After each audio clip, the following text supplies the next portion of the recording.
I told my son to move on after his brother took his wife. Now he has cut us off, blocked the whole family, and told me he hoped Sam was worth losing my real son over. I am sitting at my dining table on my 60th birthday, staring at an empty chair. There's a cake in front of me. The candles are still unlit. There is a card from my older son Sam and his wife Iris. I wrote a simple message about gratitude and family because I did not know what else to write anymore. And there is that chair, the one I placed this morning out of habit. I stared at it for 20 minutes before I finally accepted what I already knew. He is not coming. He is never coming. But this did not begin today. It began 12 years ago with a phone call I thought I handled the right way. At the time, I believed I was being calm and mature. I believed I was protecting both my sons. I believed I was keeping the family together. Now I understand I was only protecting my comfort. It was a Tuesday night. I remember because I had just come home from book club when my phone rang. It was Owen, my younger son. He was 28 then and worked as a park ranger about 2 hours north. His voice broke the moment I answered. Mom, Iris left me. I froze. Owen and Iris had been married for 3 years.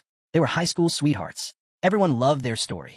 She was a freelance photographer. He was steady, outdoorsy, the kind of man who never seemed shaken by anything. They looked solid. They looked like the couple you expected to last. I asked what happened. He sounded devastated. He said he did not know. He said she told him they were not working anymore and she needed space. He said she packed her things 3 weeks earlier and moved in with her sister. He said he thought she just needed time, that maybe it was a rough patch. But that morning she called and said it was over officially. I did what I thought a mother should do. I said I was sorry. I told him breakups hurt, but he would survive. I told him some marriages end, and it is not always because someone is evil. I told him sometimes people change. He thanked me and said he would call later. When we hung up, I felt awful, but I also had a thought I'm ashamed of now. I told myself at least they do not have kids. At least it will be clean. At least he can start over. 2 weeks later, my older son Sam called. Sam is a pilot. Confident, charming, the kind of person who can walk into a room and make everyone like him. He is 4 years older than Owen. Growing up, they were close. Not inseparable, but solid. They always showed up for each other. When Sam called, he sounded nervous. He said he needed to tell me something, and he needed me to hear him out before I reacted. My stomach sank. He said Iris and I are together. I did not speak right away because my brain could not accept the words. I finally said what? He rushed on, saying he knew how it sounded, but it was not what I thought. He said after she left Owen, she was a mess. He said she reached out to him because she did not want to bother us. He said he listened. They started talking. One thing led to another. He said it was not planned. He said it just happened. I cannot breathe. He insisted Iris left Owen first because the marriage was not working. He said what happened between him and Iris was after. I wanted to scream at him. I wanted to demand how he could do this to his brother. I wanted to ask how he could look at himself in the mirror. But he sounded sincere, almost guilty. And when I called Iris later that day, she said the same thing. She said she left Owen because they grew apart. She said she and Sam connected afterward. She said it was not planned, but it was real. I wanted to believe them. I wanted to believe them so badly. Because the alternative was unbearable. The alternative was that my older son was involved with his brother's wife before the marriage ended. The alternative was that my family had been rotting from the inside, and I did not see it. So I told myself maybe it really did happen after. Maybe it was just terrible timing. Maybe grief makes people do strange things. Maybe this was just life being messy, and the best thing a mother could do was stay calm and keep the family together. Then Owen called again. He asked if Sam told me. I said yes. I hesitated. Then I said I knew it was painful, but if Iris left him first, then maybe it was complicated. Owen's voice turned flat. He said Sam cut him off. He said Iris left him, and 2 weeks later, she was with his brother. He asked me if I truly believed that was just coincidence. I tried to speak carefully. I said I was not saying it was easy, but marriages end and people move on. Then I told him the worst thing I could have told him. I told him he needed to move on too. His voice turned cold. He told me not to tell him to move on. I said I was not choosing sides. I said I was trying to keep the family together. I said Sam was his brother. I said Iris was going through something too. I said we were family, and family worked through things. There was a long silence. Then Owen said okay. Not okay in a calm way. Okay in a dead way, like something inside him closed and locked. Then he hung up. I told myself he would cool off. I told myself he was angry and hurt and it would pass. I told myself we would talk it through later, that I would mediate like a responsible parent. I pictured all of us sitting down like adults and finding a way to move forward. 3 days later, I called Owen. The number was disconnected. I called his work line. They said he requested an immediate transfer and they could not say where. That weekend, I drove to his apartment. It was empty. Lease ended. No forwarding address. Owen was gone. I panicked for 2 days straight. I called his friends. I called co-workers. I called anyone who might know where he went. Most said they did not know. The ones who didn't know refused to tell me. One of his ranger friends said Owen asked them not to. My husband, Owen and Sam's father, was the one who finally found Owen's new number through the Park Service system. Owen was a ranger station in Montana, far away, remote. I called the number right away. It rang and rang. Voicemail. I left a message telling him I loved him, and I was worried. He did not call back. I tried again 2 days later, then again a week later. Sometimes it rang. Sometimes it went to voicemail. He never answered. About a month after Owen disappeared, my husband sat me down. He asked if I truly believed Iris left Owen and immediately fell for Sam. He asked if I did not find it suspicious. I said I was not going to accuse Sam without proof. I said even if something started earlier, what was I supposed to do? Disown my older son on suspicion. My husband said no, but I could have at least told Owen I understood his pain. I could have stopped defending them. I said I did not defend anyone. I said I stayed neutral. My husband looked at me like I had spoken nonsense. He said there was no neutral in this situation. I changed the subject because I did not want to face what he was saying. 6 months after Owen left, Sam and Iris moved in together. Sam told me and sounded nervous again, like he expected me to object. I told him I was happy for them, and I forced myself to be, because what choice did I have if I wanted family at all? I helped them pick furniture. Iris sent me photos of their apartment. They looked happy. I told myself it was real. I told myself love is messy, but still love. I did not let myself think about what they broke to build it. That first Thanksgiving after Owen vanished, I set the table like always. My husband asked why I set an extra place. I said in case Owen shows up. My husband did not argue. He just looked tired. Owen did not show up. The plate sat empty all night. After everyone left, I packed it away and cried in the kitchen for 20 minutes. 2 days later, I received a text from an unknown number. It said I chose them. It said I chose peace over truth. It said do not pretend I was neutral. I stared at it for a long time. Then I deleted it. I told myself Owen was being dramatic. I told myself he would come around. Year 2, Sam and Iris married. Small ceremony at a vineyard, about 30 people. I wore a soft color dress and smiled in every photo. Sam looked proud. Iris looked beautiful. My husband stood beside me stiff and quiet. Owen was not invited. Sam said it would be awkward. Iris agreed. I did not fight them on it. When relatives asked where Owen was, I lied. I said he was working out of state. At the reception, my sister pulled me aside and asked if it felt wrong. She asked how I could be okay watching my younger son's wife marry my older son. I told her they were both my sons, and I would not punish Sam for falling in love. My sister did not argue. She just gave me a look that felt like a mirror. I ignored it. I found out Owen had transferred to a very remote station in Montana. Limited cell service. Sometimes only satellite email access. I started emailing him. Thinking of you. Please talk to me. I miss you.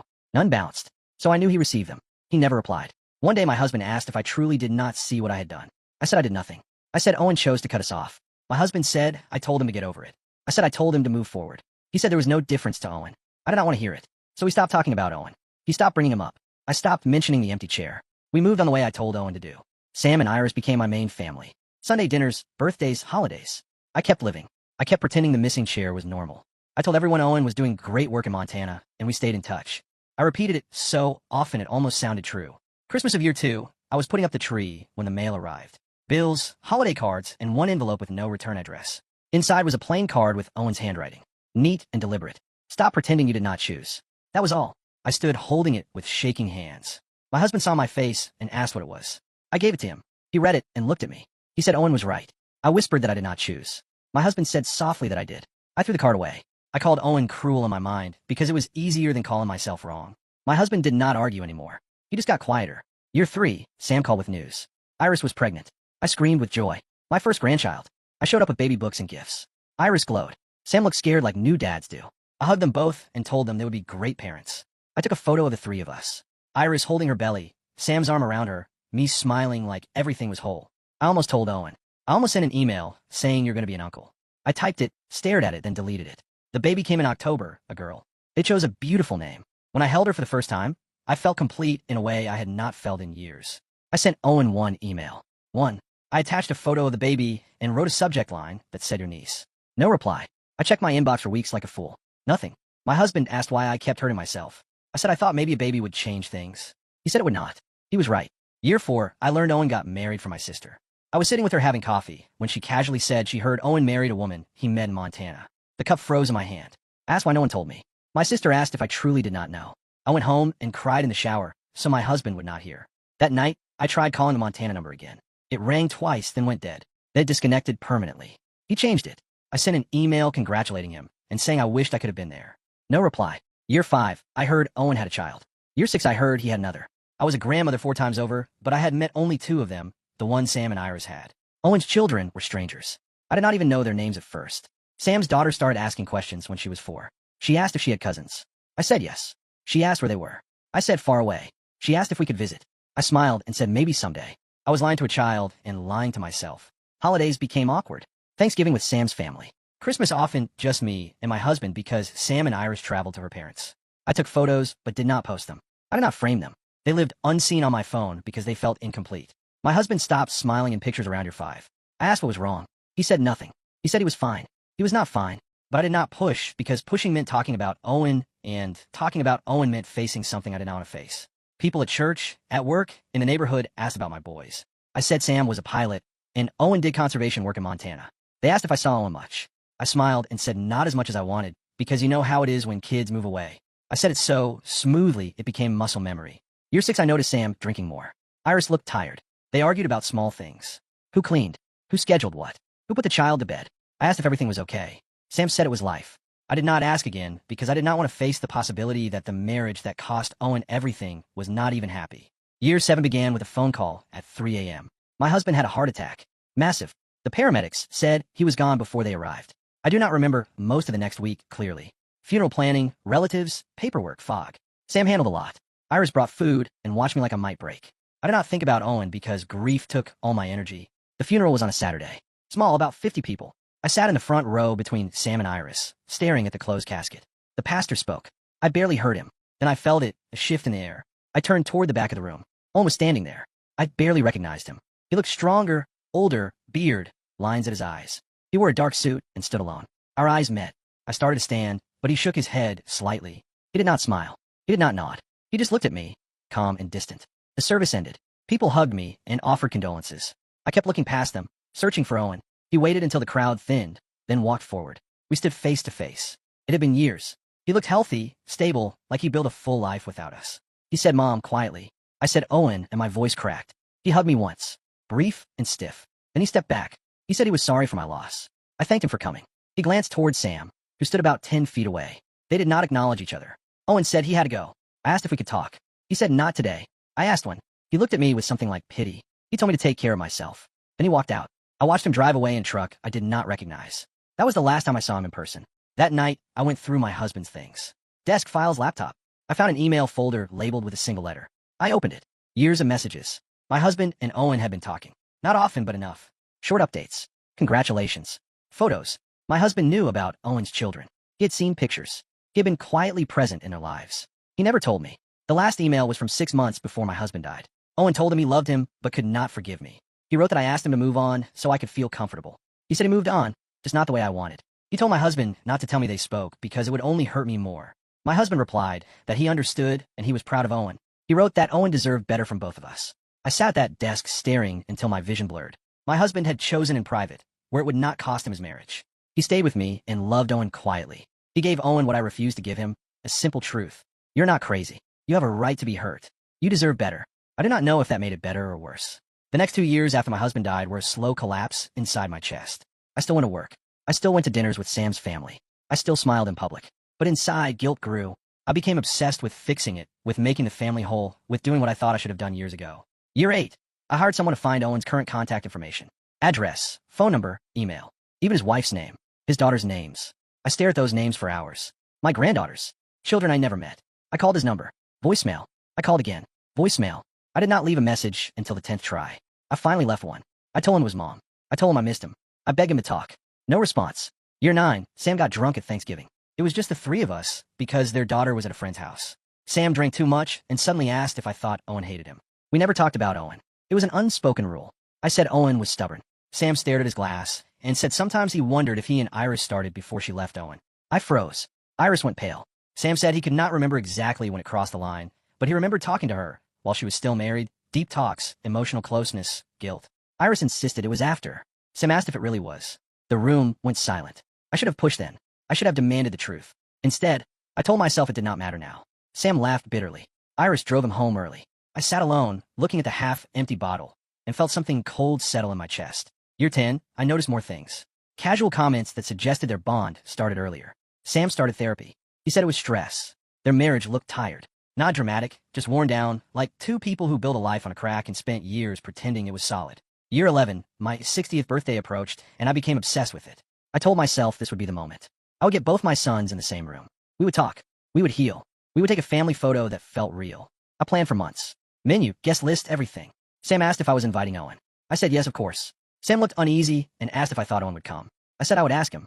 I found Owen's work number through a public directory. My hand shook while I dialed. It rang. Then Owen answered. His voice was deeper than I remembered. Calm. Steady. I said hello and then whispered his name. I told him it was Mom. He went quiet for a moment, then said he knew. I told him about my birthday, and said I wanted both my sons there. He asked if Sam was coming. I said yes, but insisted it was not about Sam. I said it was about family. Owen asked closure for who. I said for all of us. I told him it had been 12 years and asked if he wanted to move past it. Owen said he moved past it a decade ago. He said I was the one still stuck. I tried to insist I was not stuck. I told him I loved both my sons equally. Owen laughed, quiet and bitter. He said I did not love equally. He said I loved peace more than his pain. He said I loved the idea of family more than the truth.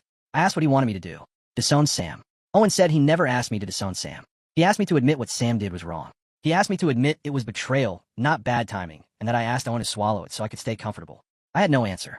Owen said if Sam was there, he would not be. I told him he could not be serious. Owen said he was completely serious. Then he said the sentence that still echoes in my head. He said if that was my choice, he hoped Sam was worth losing my real son over. Then the call ended. I called back. Voicemail. I texted. Message failed. I emailed. It bounced. He blocked me everywhere. I sat on my kitchen floor and finally understood. Owen was not coming back. He never was. I still held the birthday party. What else could I do? Cancel and admit the truth to everyone. Admit I spent 12 years pretending everything was fine when it was never fine. So I put on makeup and smiled. Sam came with Iris and their daughter. My granddaughter hugged me, and I held her tight, trying to feel something other than emptiness. People asked where Owen was. I lied again. I said work. I said Montana. I said he was doing well. Smile. Redirect. Repeat.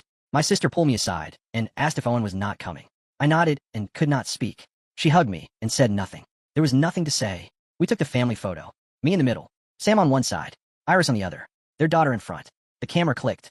On the screen, it looked like a complete happy family. The empty space was invisible to everyone except me. 2 hours into the party, Sam found me outside and said he needed to tell me something. He looked terrible. He had been drinking. He said he and Iris were separating. I felt the world tilt. He said they tried for years, but Iris could not stop feeling guilty. He said she felt they built their life on something broken, and she could not live with it. I asked what he meant. Sam looked at me and said it started before she left Owen. He said we both knew that. He said he thought we always knew that. The truth arrived like a stone. I asked how long. Sam said he did not know. Maybe 6 months, maybe 8. He claimed nothing physical happened until after she moved out, but he admitted emotionally they were already gone. I sat down hard on the porch step. Everything I protected, everything I defended, everything I called neutrality was built on exactly what Owen said. Later that night, Iris found me in the bathroom while I fixed my lipstick with shaking hands. She told me she tried to reach Owen the year before. She said she wrote an apology. I asked what Owen said. She said Owen replied once. He said he forgave her years ago, but he would never forget what his mother did. Iris said he sounded indifferent, and that hurt more than anger. She apologized to me and left. I stared at myself in the mirror and finally saw what Owen saw years ago. A mother more focused on keeping peace than naming betrayal. That night, after everyone left, I searched for Owen's wife online and found her page. I scrolled through years of photos. Owen by a campfire with his daughters. Owen teaching them to fish. Owen laughing a life I was not part of. One caption said, "Grateful for the family we built from scratch." Built from scratch. No baggage. I was the baggage. I wrote Owen one last message in my head and tried to email him. It bounced again. He had blocked me at a level I did not even know existed. The next morning, a small package arrived. No return address. Postmark Montana. Inside was a photograph from years ago. Owen and Iris at their wedding. Me smiling beside Iris, arm around her, beaming. But Owen was cut out of the photo. And on a small note, in Owen's handwriting, it said I was there for her, never for me. I stood in my kitchen holding it and finally broke. Not in a dramatic way, but in a real way. Something inside me gave up pretending. After that, I stopped lying. When people asked about Owen, I stopped saying he was busy. I said we were not in touch. If they pushed, I said I made choices that hurt him and he moved on without me. Most people did not push. Sam and Iris finalized their divorce a few months after my birthday. Sam moved to another city. Iris moved out of state later. The family I tried to protect scattered anyway. All those years of neutrality. All that sacrifice. And for what? I tried calling Owen's office once. I asked for him. The receptionist asked who was calling. I said his mother. There was a long pause. Then she said he was unavailable and asked if I wanted to leave a message. I said no. I hung up knowing he told them not to put me through. I started therapy, not to win Owen back. That was not possible. I did it to understand why I chose comfort over truth. My therapist asked why I stayed neutral. I said I thought I was being fair. She asked if I was, and I finally said no. I said I was afraid. Losing Sam would have hurt more in the moment. Owen was stronger, so I expected him to carry the pain. I asked him to be bigger because I was too small. And now I understand something I did not want to understand back then. Neutrality is not kindness when someone you love is betrayed. It is choosing the betrayer while pretending you did not choose. I learned through distant connections that Owen is doing well. Promoted. Stable. His daughters are older now. His wife is thriving. Their life is full. And we're not part of it. In his story, his family started with his wife. We do not exist. I changed my will. I left something for Sam. I set up something small for Owen's daughters, so at least they might one day know someone cared. I donated something in Owen's name to conservation because I had to do one thing that matched who he became. I wrote a final letter that I did not send. I wrote that he was right. I wrote that I chose comfort and called it love. I wrote that he deserved a mother who stood beside him even if it made life uncomfortable. I wrote that I learned too late. Then I burned the letter. Not because it fixed anything, because I needed to accept that I did not deserve his forgiveness. Now I sit at my dining table again, older than I ever thought I would feel, looking at that empty chair. The silence is not just quiet. It is permanent. I did not lose Owen in one moment. I lost him the second I asked him to forget the unforgivable so I could keep pretending everything was fine. He walked away with dignity. No shouting, no begging, no drama, just distance. And now he is gone. I cannot undo it. I cannot make it right. All I can do is tell the truth now, even if it is too late. I chose wrong. Owen left, and the silence is what I earned.